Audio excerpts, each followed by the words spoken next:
Right, everybody? Long time now, Caro-kann in Rapid. So, gonna be Caro-canning. Our rating has gone a little bit upwards in Rapid, almost 1700. So, my opponent plays the Advance. Gonna be sticking with the Bodvinicals. Gonna be playing Bishop f5 in the near future. I wanna bring that back on the channel. I wanna have some games with Bishop f5 as well. But so far, we're gonna be sticking with what is my main recommendation against the Advance, which is just to like sacrifice this pawn because we get active bishop first. Oh, sorry, I'm getting a phone call. I don't know what it is. Just gonna like silent it. I never answer random phone calls, especially not that happen during the night. So, bishop to e2. Just gonna be playing e6, preparing to take the pawn on c5. So he doesn't really have an easy way to defend because bishop e3 can often be met by knight e7, knight f5. So yes, he's like defending the pawn for now, but I don't know for how much he can get away with yeah, allowing this tension. Because once we take the bishop, then the pawn on c5 is actually ready to be collected. We're about to recycle the c5 pawn. The c5 pawn right now is sitting there, but it's about to be recycled. So yeah, bishop g5, targeting my queen. First instinct to just play developing move, bishop e7. I imagine he trades and then I'm looking whether there's any way to defend the pawn. Yeah, which I don't really see. So just gonna go simple chess. When you have simple chess available, usually you don't really need to consider anything else. So gonna take with the queen, develop another piece. On h3, we always take on f3 when there is advanced variation. So you can tell it's advanced variation because it has pawn on e5. Or if you remember how the game started, that could also help. That's usually pretty helpful, and you should be getting into that habit. And okay, he takes with the bishop. Now we have a buffet of pawns. So normally taking c5 is the safest because taking on e5, allowing b4 could be a bit double-edged sometimes. And by taking c5, okay, like e5 is gonna be still weak in the long run. Like the thing with the e5 pawn, because it has been like so far advanced.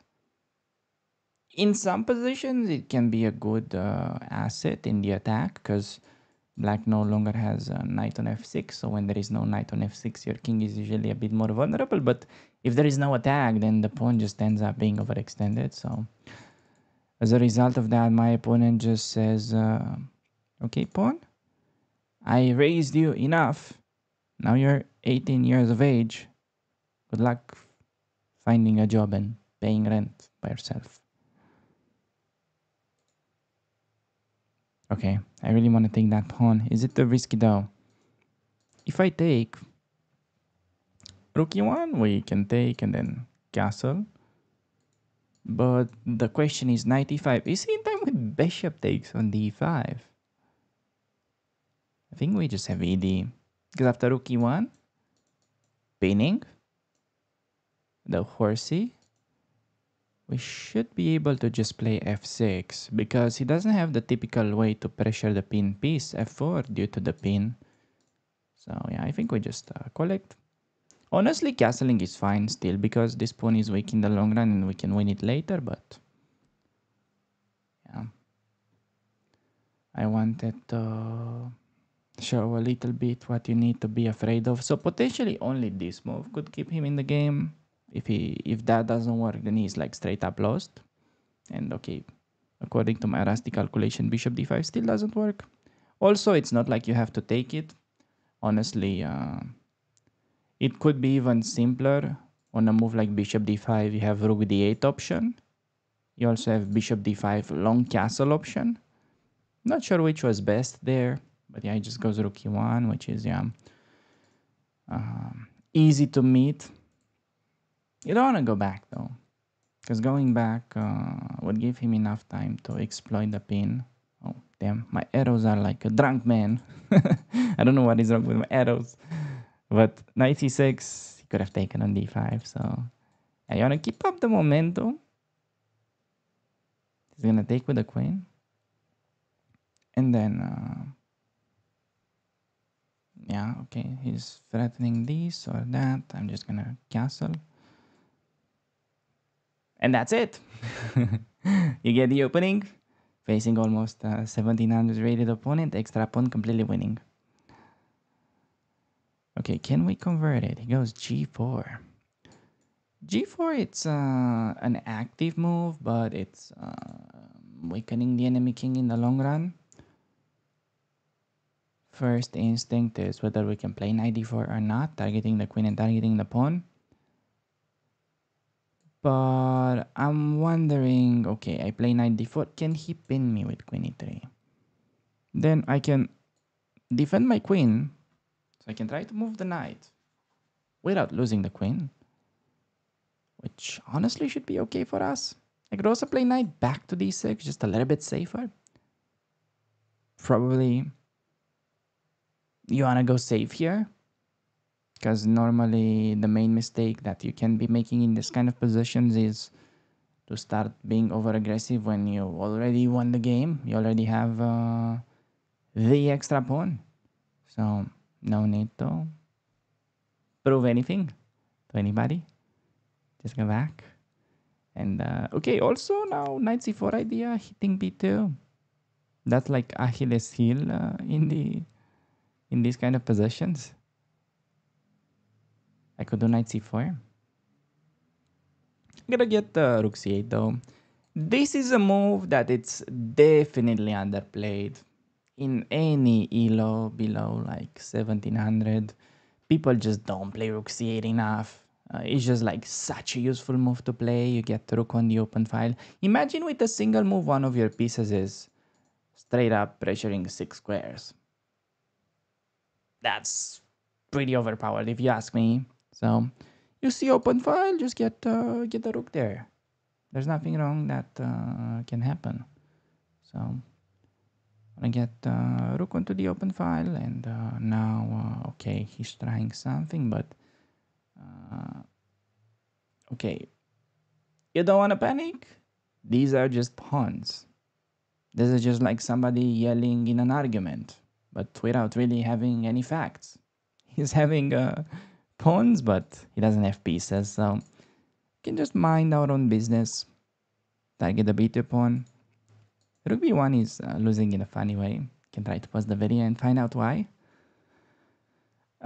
Because problem with rook b1 is that it allows a fork.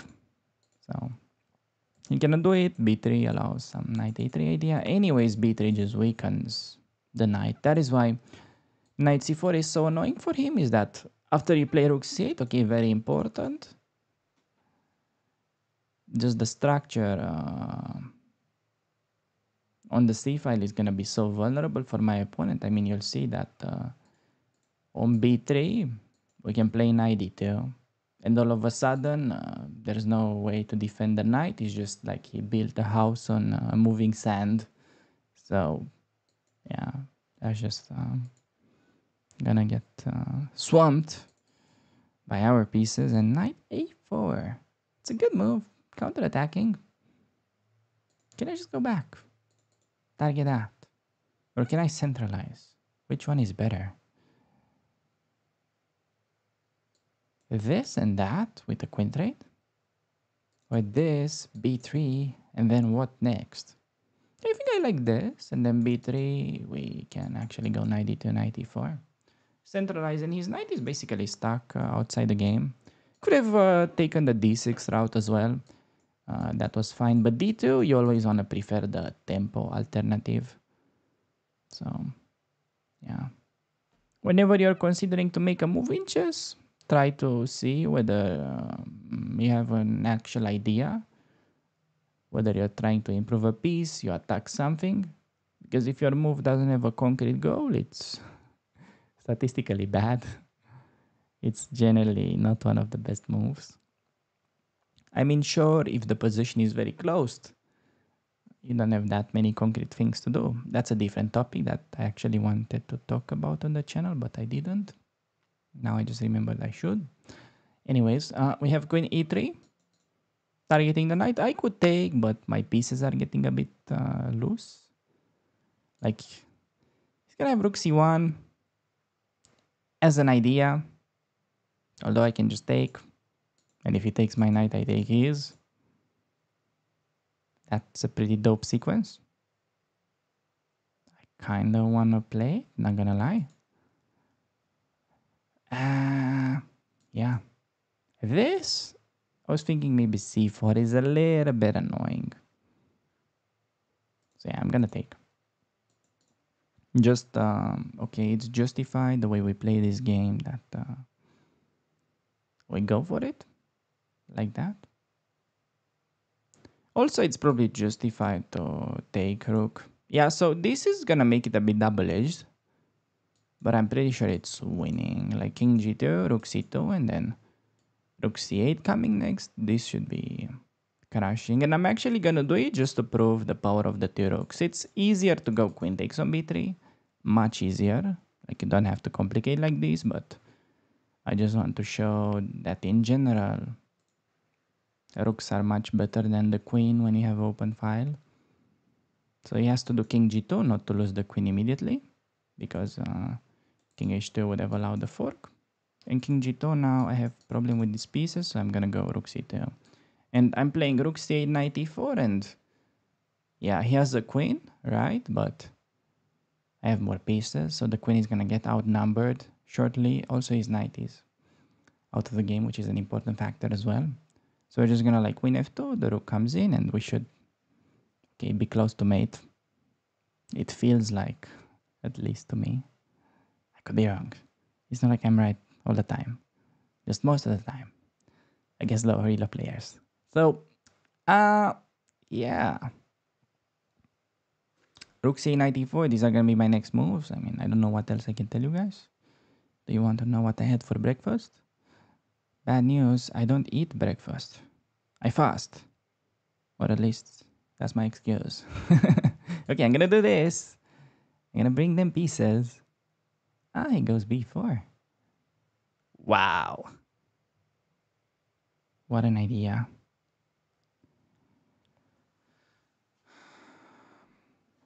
Okay, interesting stuff by my opponent. Because if I go b6, is in time to play queen d3 and say hello to my pieces. Me no like that. Can I just go rook a2 there? This gets a bit messy. I can still keep it rather simple if I go knight e4, because that's forcing knight takes and then pawn takes. But then he has queen a7. Ah, not that easy. Yeah, so I knew that this is gonna get a bit messy potentially, but I really wanted to show the power of the rooks. Maybe there's no power in the rooks. Maybe the rooks are not OP anymore. Okay, I'm gonna go b6. I'm trying to get rid of this knight, and in case of queen d3, yeah. Okay, knight d7, just playing in my hands. Knight d4. Okay, this is exactly proving the point that I had before. Now rook f2, he's gonna be resigning in the next move, because rook f2, rook c3 just wins. Either winning his queen, or then we get checkmate attack. So the knight is just like... I don't know. He's trying to catch fish with the stick. I mean, it's possible, but... You know, as a 1600 guy, probably you have a difficult time catching fish with a stick. So, rook f2 and king g1 is in a mating net. I feel like rook c3 should be good enough. And now, yeah, we get rook c3, right? I don't think I'm missing anything. Has to play knight d3, and then we need to see how to win. Oh, we have such a juicy way to win, man. Pause the video. I just saw the most beautiful yet most unnecessary combo ever. Because we're gonna go rook f3.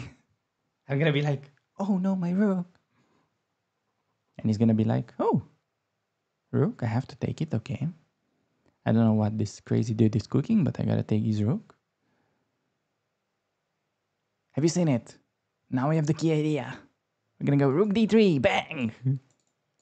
Catching these pieces on the same line, he has to take. And then the end, the most respectful way to kick your opponent in the nuts. You're gonna have to go for the fork, cash in the queen, and now he's gonna question his career decision. He's gonna be like, damn it, I should have went to law school. It's always law school. Just no other options in life. Okay, a5. I'm gonna block these pawns and then I'm gonna go knight b2 and take. Alright. I think we got this one in the bag, boys. But he keeps on playing. He missed, he had an interesting chance there. If he wasn't going fishing in a weird way with 97. But yeah, you saw the power of the rooks. That was a beautiful combo. This is the type of stuff you can do when you have your pieces working together towards the same objective, and White, okay, had the queen, but was just getting outnumbered. So, yeah, the queen in general, it's good when the position is closed. So rooks are to be favored when you can actually activate them with open file. But if, let's say, no pawns have been traded, usually the queen is better because it can cooperate with the pawns better and you can get an attack against the enemy king, generally. Okay, so probably not gonna get such a high review here because we made the inferior decision at some point, but okay, still got 92. Yeah, so free pawn in the opening, we played interesting there with queen c1. Yeah, obviously queen b3 is the better move that you should play, but I wanted to show that this can also work. Alright, everybody, back with another Caro game facing almost 1700 rated opponent, starting 93, and then d3. Wow. Alright, this is actually pretty interesting. So d3 is actually a very meta variation, simply trying to take us into the endgame, which is definitely something that you could do. However, generally, I think one very nice way of dealing with these d3 setups in the Caro-kann is by going for the fianchetto.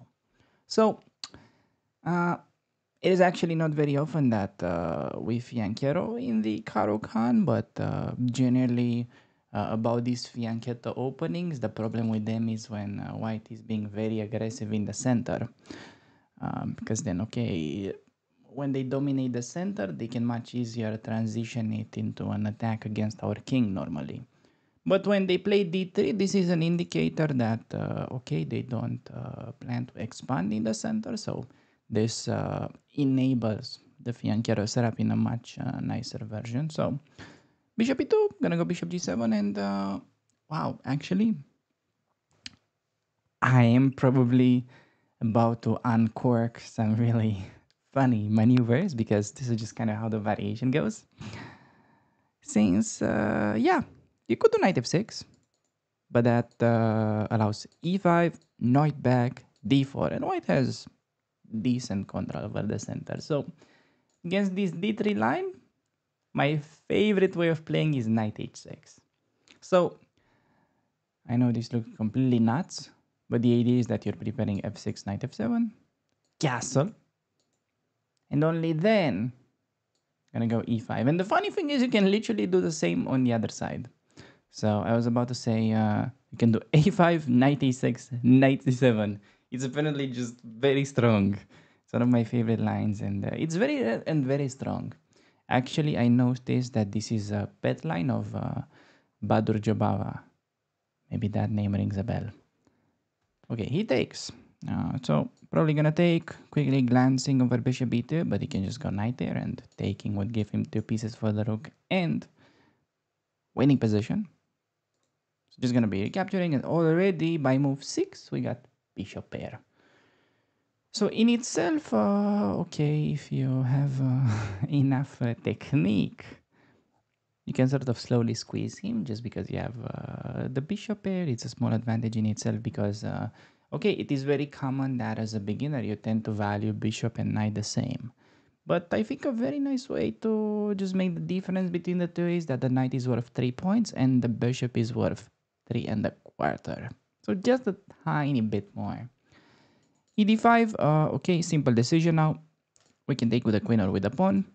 Taking with the queen allows his knight to develop with the tempo, and also taking with the pawn not only avoids that, but also we get a strong pawn in the center. He pushes d4, knight c6 or castle, probably doesn't really matter. We'll start by castling because, okay, in general, you want to prioritize castling with the black pieces. And knight c3, can go knight c6, developing. And I'm saying prioritize castling with the black pieces because with white, you're generally attacking, and because you have a bit of an advantage in the opening, or at least psychologically, you can afford to like delay castling, keep options open. With black, no, normally you just go short castle most of the times. So a3. All right, interesting position. Now, the only issue that we have, if that can be called an issue, is that, okay, it's not super easy to develop the light square bishop because going on f5 feels natural. I'm wondering whether it can be annoying with knight h4, but then we can go back and we have sort of misplaced his knight. I think that's a nice argument we can make. So we're just gonna develop. Going to g4, I don't really think that you wanna allow h3, take. It's fine. Definitely playable, but trading may give white enough room to maneuver and equalize. It just feels like his queen is sort of struggling to really develop. So exchanging pieces would make his life a little bit easier. That's why I preferred bishop to f5 in this position. Although bishop g4 was also, uh, yeah, maybe I should have played it. It was a bit easier, but yeah, I wanted to squeeze the most juice out of this fruit. Okay, can I just play rook c8? Rook c8 idea to take on c6 with the rook. So taking on e5 right away could be fine, but I don't want to give him free pressure, so I'm just going to play rook c8. Idea to take, and okay, g4, or I could have gone bishop back, and okay, on bishop g4, it feels much nicer to trade bishop for bishop. Yeah, like this, and knight or queen takes. We can now finally reroute. Also, I have option to take and then activate with the rook. Just wanna, you wanna consider that, but probably nothing special. So, is bishop d2 any interesting? It's a very risky move. Generally, you don't really want to have such things on your radar, but I was just considering maybe bishop d2. If the knight moves, we can take and then win on c2. But no, just keep it simple. You don't want to be playing this loose. Bishop g7, keeping bishops, improving it, pressuring e5, also keeping an eye on the center. So, yeah, life is pretty good because we have a lot of pressure on the c file. So this knight is basically unable to move just because it's going to be losing the c2 pawn.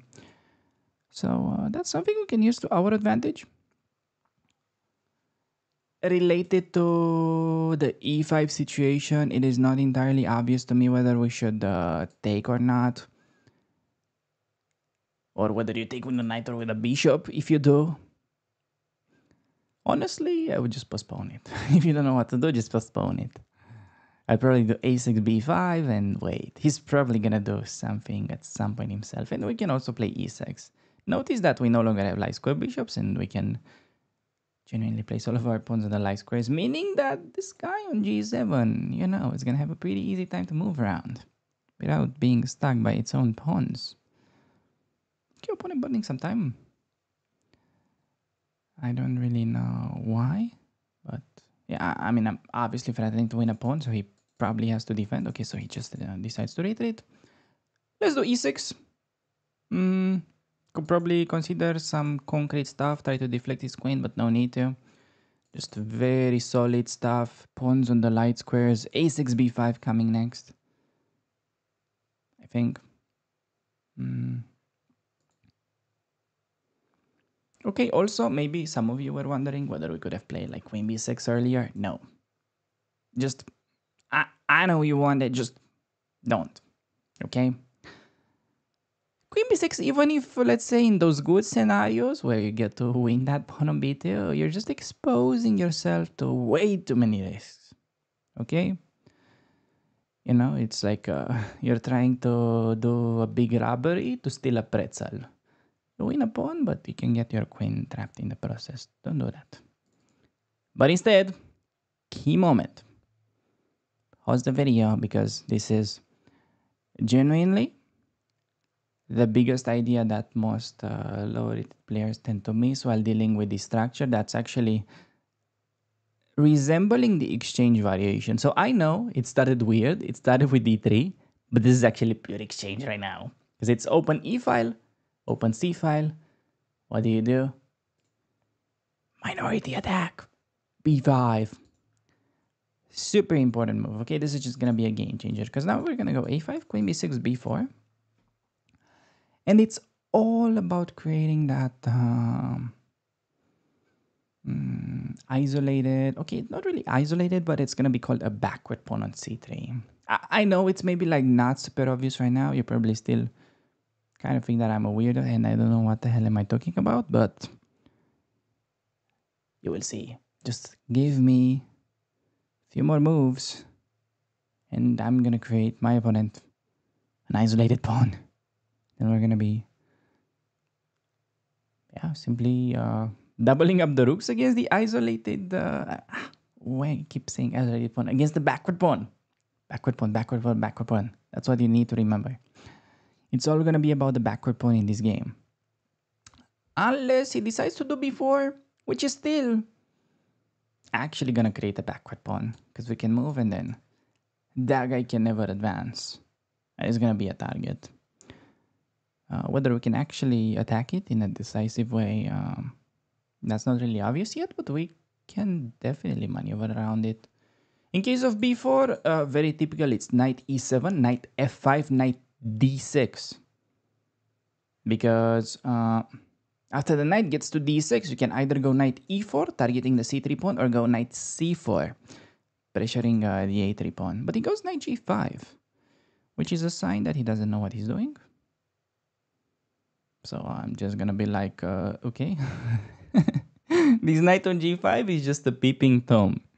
He's just trying to watch a family have dinner. Yeah, go queen h4 and, you know, just be weird around. No peeping Toms. Go back, knight.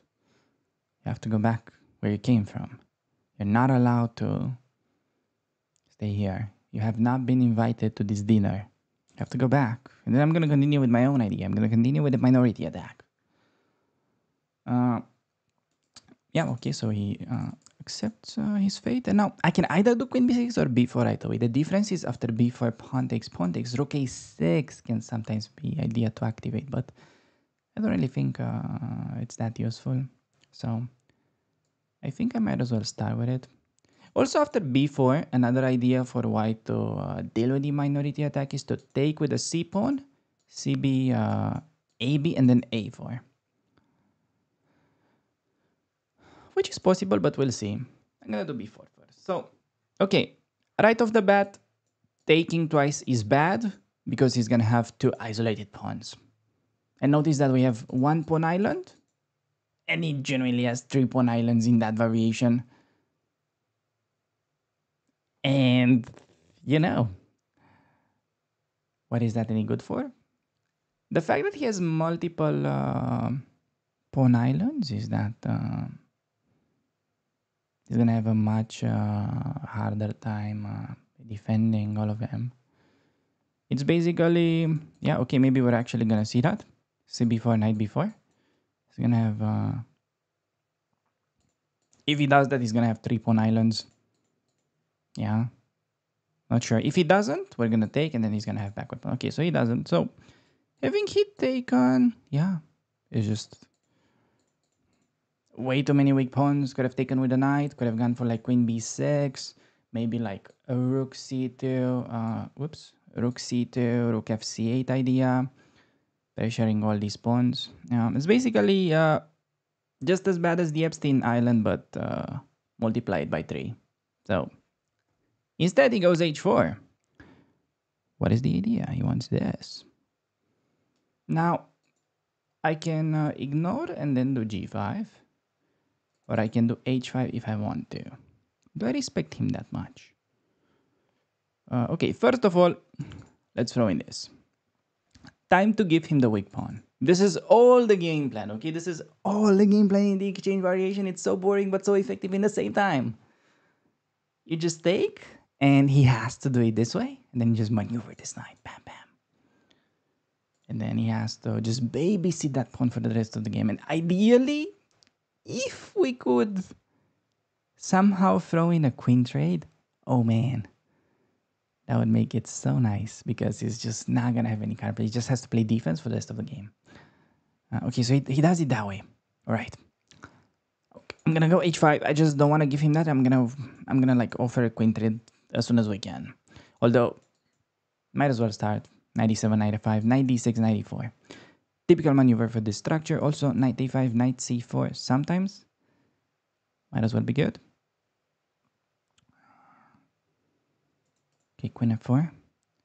Okay, queen f4. Should I start queen c7? Okay, I could also start queen f6. Which one is better? Queen on f6 looks kind of weirdly placed. Okay, I'm gonna do queen c7. So, really hoping he takes because it's gonna be just so instructive, clear-cut endgame. You don't need to play for like any tricks. You just need to have a backward pawn. So he keeps. He keeps. Okay. Now, if I do knight e7, he's gonna have knight e5.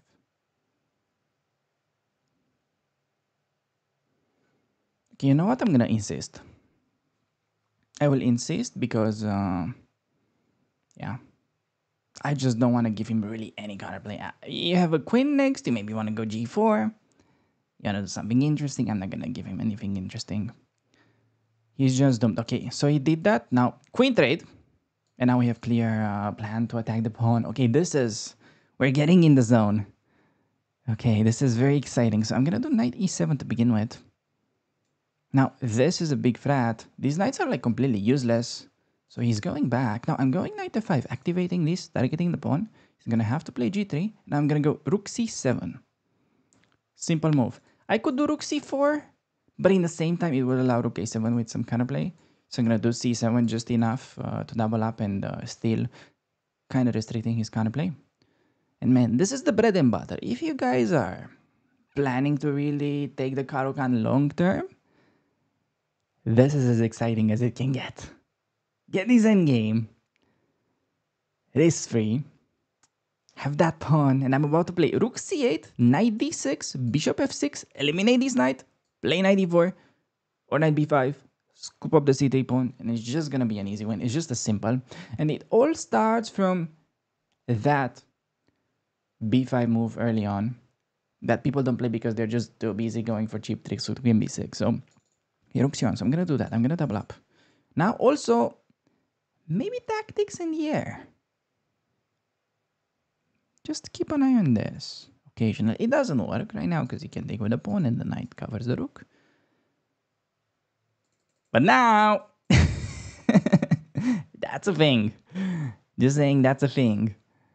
I really want to win with a tactic. He ruins it. Opponent, I don't want to win like this so easily.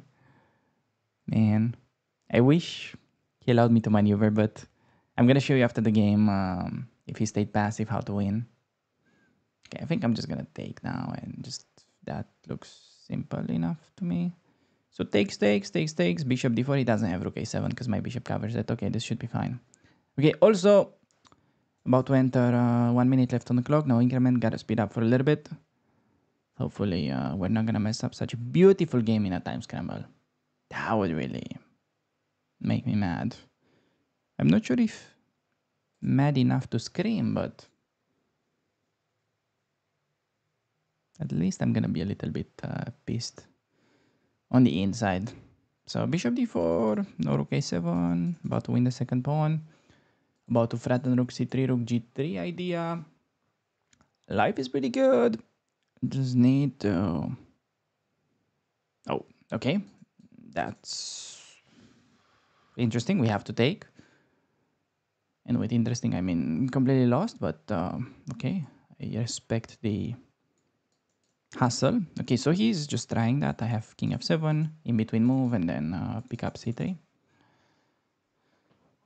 So the rest is gonna be pretty simple. Like he's gonna have to... Okay, he didn't try rook d6. That's probably gonna take with c3 regardless.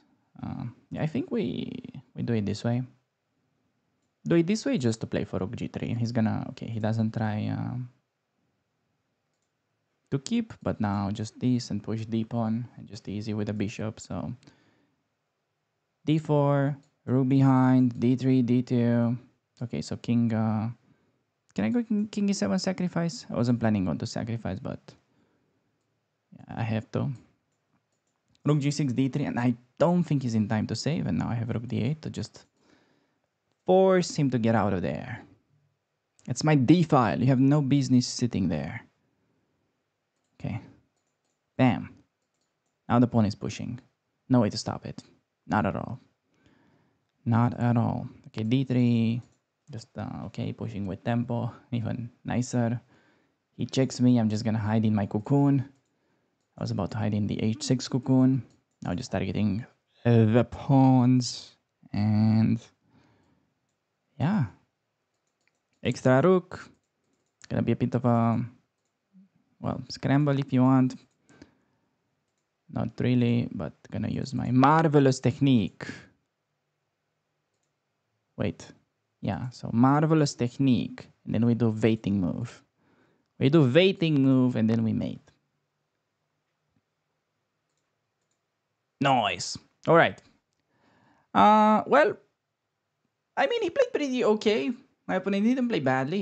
He blundered before I was able to like get my knight around to attack the c3 pawn. But I would say all in all, this was a pretty accurate game and very thematic.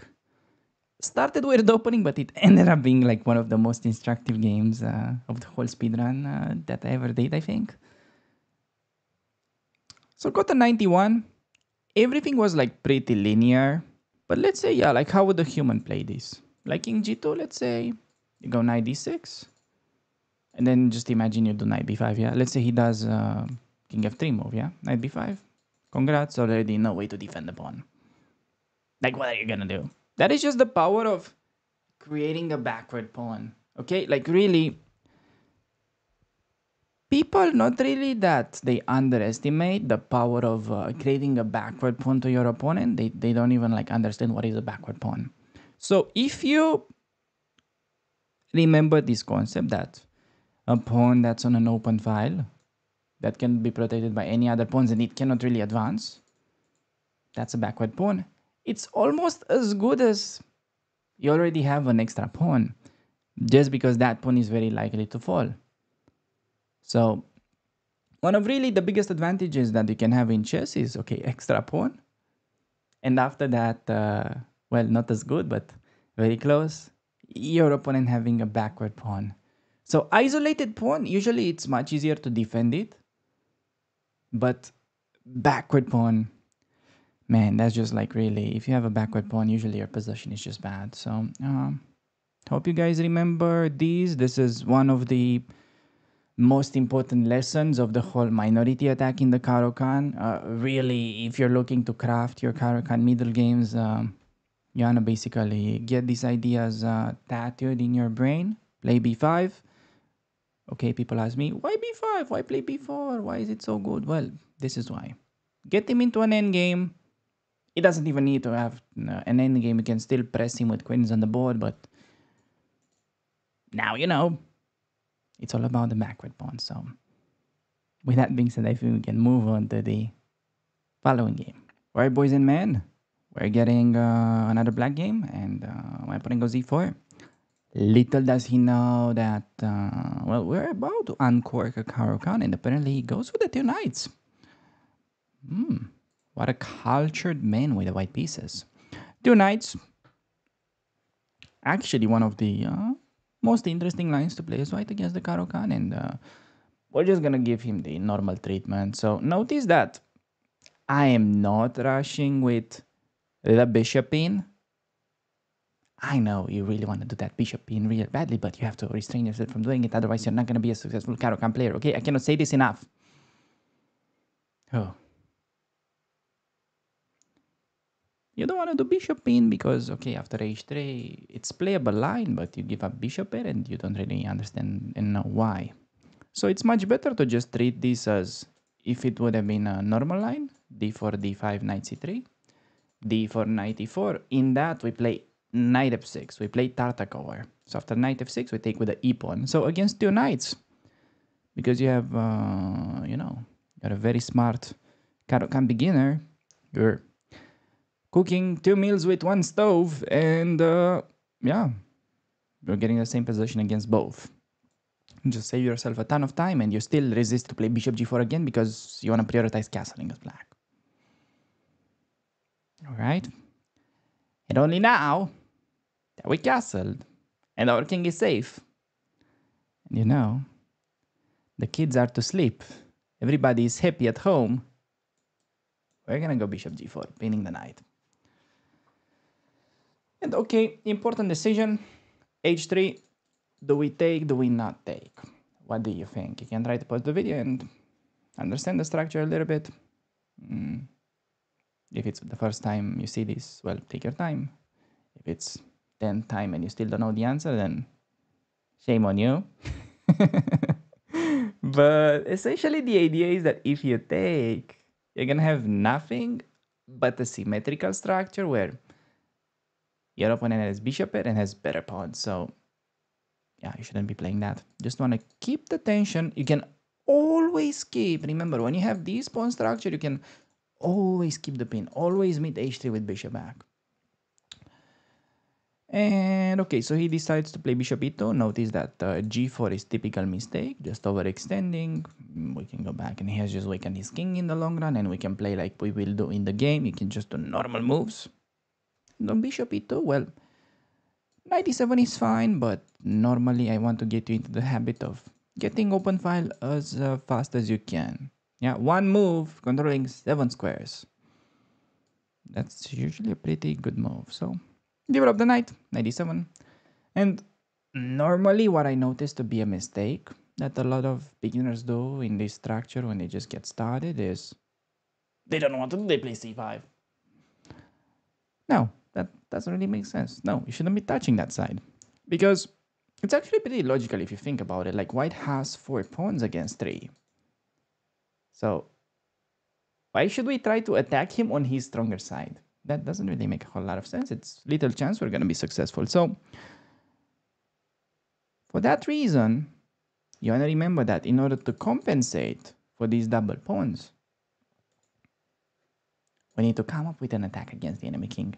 This is actually pretty much the only line where it's pretty standard to attack the white's king. Otherwise, we never really do that in the Caro-kann. It's just happening because we need to compensate for the worst pawns.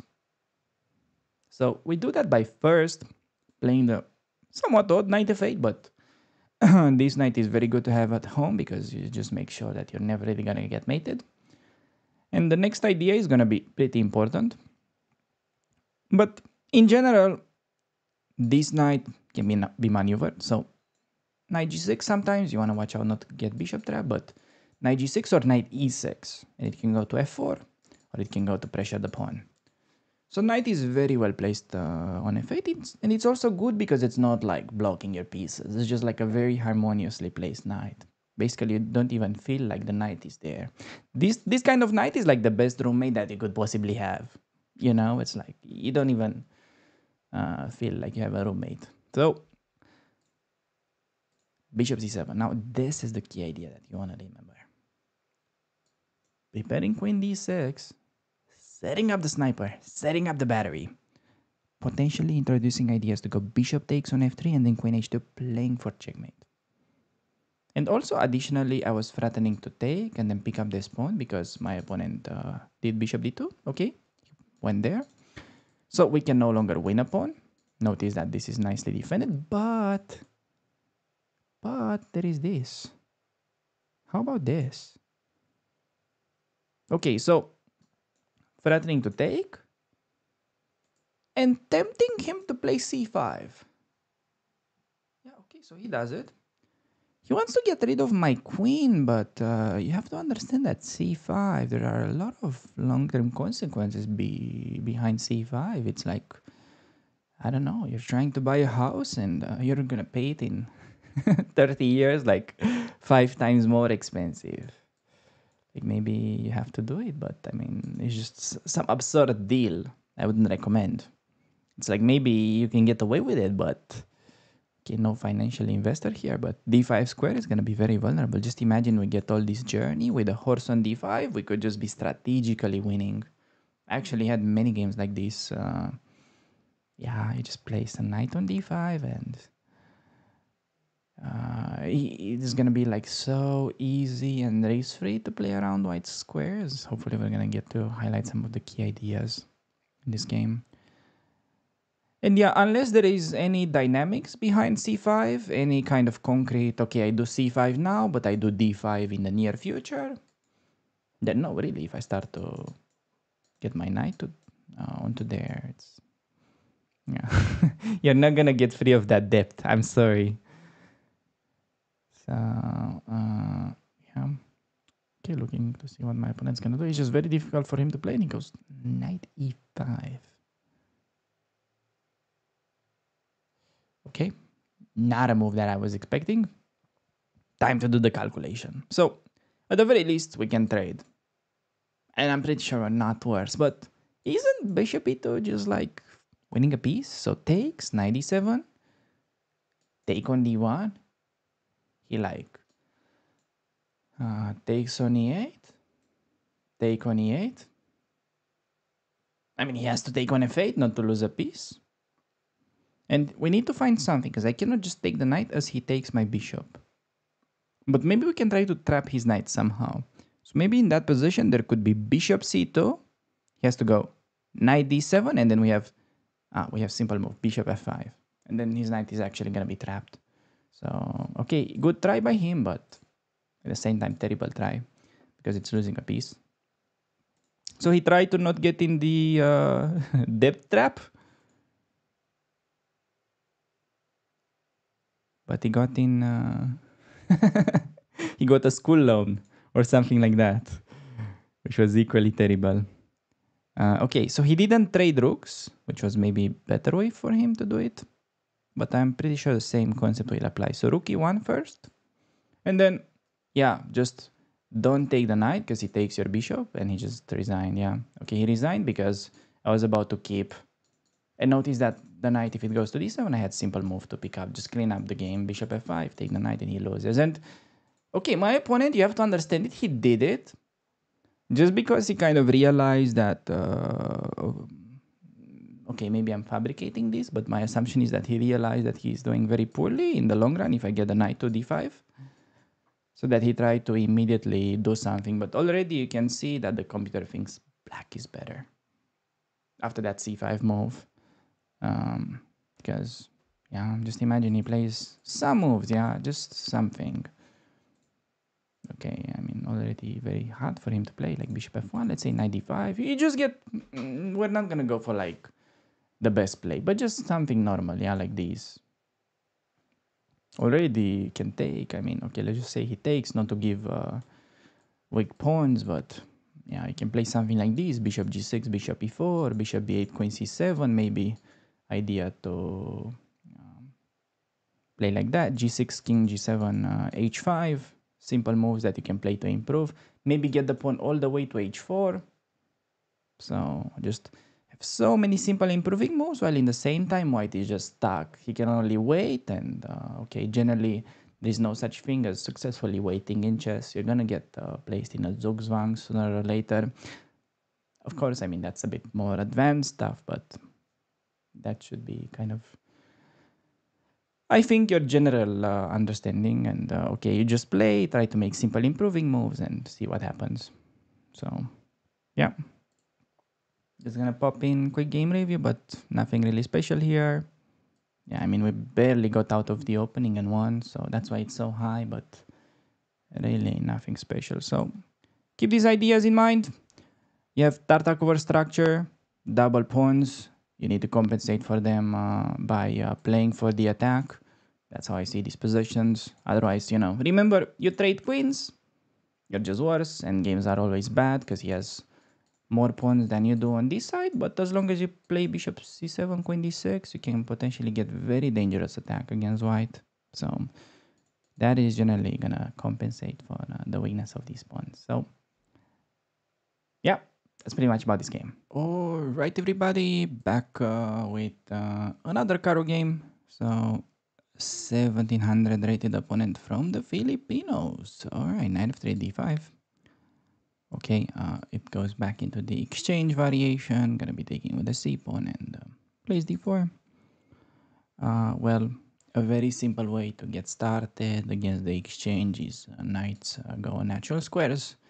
And then basically the most important idea is that, okay, you want to get your bishop out and then play e6. You have no idea how many beginners I still see locking their bishop inside the pawn chain. So yeah, to clarify, this, no good. This, yes. All right, 92. Okay, so knight e2 is in a way defending, but it's a concession because the bishop cannot really develop. So yeah, I'm gonna develop the knight like I promised. And on h3, we're gonna have a bit of an interesting position. Okay, never mind, he played queen b3 first. Okay, queen b3. What is the optimal way to defend the pawn? Well, if you think about it, in a lot of theoretical positions, you go queen d7. But the difference is in most of the theoretical lines, there's already a bishop on f4. So even better to play queen c7, just so we keep an eye on knight e5. Like noticed, if I played queen d7, knight e5 could be a bit annoying. So queen c7, taking e5 under control and then preparing some e6. So generally speaking, against the exchange variation in the Caro-kann, c7 is quite a nice square for the queen. And on h3, we have very interesting situation. So okay, maybe a situation that I don't even know the answer of. Because my first instinct was to keep. But then I noticed that there is possible option for him, g4, bishop g6, and then g5. And after I move the knight to d7, like it would be natural, he has queen takes on d5. Which is possible. Then I can go maybe e5, interesting move. This is resembling a theoretical line, and I think I'm gonna go for it. The simpler way would be to go bishop takes on f3 and go no pawn sacrifice. I think it's very interesting to go pawn sacrifice. I'm gonna go for simple. I'm gonna give away bishop and open this up, but the main argument is that he doesn't have a nice square for the bishop, because bishop g5 always allows knight e4 first. So really keep that on your radar. It's normally that people don't really consider to play knight e4 in the Caro-kann, which is a very strong move usually, especially on the exchange. And yeah, on bishop d3, probably just going bishop d6.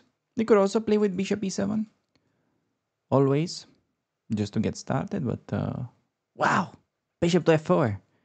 Jesus, is that actually any good for him? So the point is, if I take, he wants queen b7, double attack. Okay, and I don't really see a way to defend in that position. Interesting. Okay, so if we don't take, I could play bishop d6. Takes, queen b7, rook b8. Yeah, actually that's probably safest. So bishop d6, not taking the Trojan horse. And just giving away b7. And okay, so there is a rook b8, rook b2 idea. But I think we start rook b8, and after queen a6, For some reason, I know in these kind of positions, rook b2 is not so good because of bishop b5. So I'm trying to remember whether it's just castles. I think it's just castles. I'm trying to remember how these lines go because generally black is known to have great compensation in these lines. So okay, I'm gonna castle expecting bishop b5 to put pressure on the pin. Otherwise, yeah, there is just still rook takes on b2, massive threat. And I'm wondering bishop b5, otherwise there is rook b6, e5 incoming, and the position opens up and white could actually easily be in trouble. If they don't manage to castle and we open up the e-file, throw in a check. Yeah. But bishop b5 has to be the move. Rook b6 and then queen a4, and the question is what to do in that position. Is it possible to just go knight e7? Oh, okay, so he goes knight e5, but... yeah, we have rook b6, don't we? Yeah, rook b6, strong intermezzo, and then knight e5. So yeah, no, we're just winning the pawn, and we should be actually maybe winning. Could be a bit of an overstatement. Maybe queen a3 now, lesser rival. Okay, so he does queen e2. Yeah, queen e2 possible to defend. I'm just glancing over knight d4, see maybe there is interesting queen b4. Check, but then just queen d2. So I don't get it.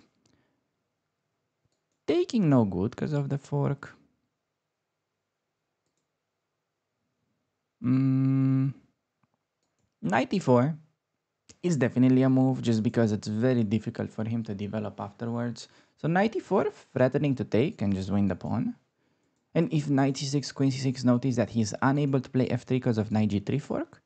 And if he tries the slow development with g3, oh, okay, hello there, opponent, knight g3. I mean, it is just the power of the Caro-kann. My opponent got overwhelmed by my knights, and yeah, now you see why. The knight is better than the bishop. That is why we have given up the bishop here early, because the knight is a superior piece, isn't it? The knight can deliver forks. Well, the only problem for my opponent is that his bishop is not developed. Otherwise, bishop is better. But yeah, with bishop on f1, what can I say? The knight may be a superior piece, especially if it's like centralized. So yeah, kind of a bad timing for Mr. Myonsky. But in a way, I was about to say, even if he does not blunder and plays g3, oops, after here, let's say takes g3. Yeah, I imagine just rook fb8 and he's lost, because simply there is no way to defend the b2 pawn, which is just insane. Oh, there's such a nice line. There is actually a queen sack. Wow. Look at this. So imagine, just for instructional purposes, he completely blundered in the game and will beat him in a second, but just imagine if he had taken g3, I would have gone rook fb8, threatening the pawn, and on rook b1, I would have had queen takes on c3, pawn takes. We collect his rook, only move queen d1. We take, he has to take, and then knight takes on f2 is a fork. And we would have actually won a rook. Oh man, can't we just imagine he played that way? Alright, I'm just gonna cash in the free rook, and then, well, I'm just gonna be taking on e5. He's gonna give me a check. But, yeah, nothing more than that. It's like when you go to the doctor and just give away some blood. It's a giveaway, you know, it's a Black Friday with blood. Just get some testing done. Speaking of, I need to get my tests. I haven't done blood tests in like 5 years. Just an average Romanian guy, I feel. Anyways, I feel like you get to know me a little bit more than you should. That's no good. Okay, I'm gonna keep this relationship very professional. Knight f5, threatening to win the bishop. Takes. Take my queen, I take b2, we check. Oh, free queen. We take that. And okay. If these are the 1700s that you're struggling to beat, uh, well, you should get some blood work done as well. So, can we actually check that line? I feel like the queen sacrifice that I was rambling about was actually legit. Let's check it. So, yeah, on h3, I knew pawn sacrifice is possible, but I just wanted to keep it simple without the pawn sack. And okay, bishop f4, I just had to like not, yeah, bite. Because after he takes, the difference is that in the game, my knight on c6 was defended. So here, I would have been dead lost. I mean, it just felt unpleasant. So I went for a simple move, and then, yeah, now this is big difference. So I went castle, and knight e5 was bad. Bishop b5 would have been best line, and then, yeah, knight e7. Actually, I was considering this. With rook b8, and I noticed it's not so easy to defend the pawn, because any move like b4 that he's doing right now allows knight e4, I have a feeling. And then c3 is weak, and it's very hard for him to defend his stuff. Because rook c1, I have rook c8, and he's just not in time to defend. That's why taking such pawn on b7 in the exchange, it's very risky for him. And after knight e5, we had these, and yeah, knight e4, it's impossible for him to develop. And I told you, imagine takes and g3 happens. Rook fb8, you defend in the only way possible. There would have been queen takes on c3. Damn. All right. All right. I'm just gonna tell myself when I go to bed that this actually happened, and that's how we won the game. Thanks to the fork. So, yeah. Pretty straightforward stuff. Just remember that in the exchange variation, quite often you can just give up the pawn on b7 because you get, well, normally you'll have rook takes on b2, but here because we haven't castled yet, it was important to castle. And okay, even after that, you just witnessed a very thematic compensation for the variation. So, yeah, I think with that being said, we can move on to the following game.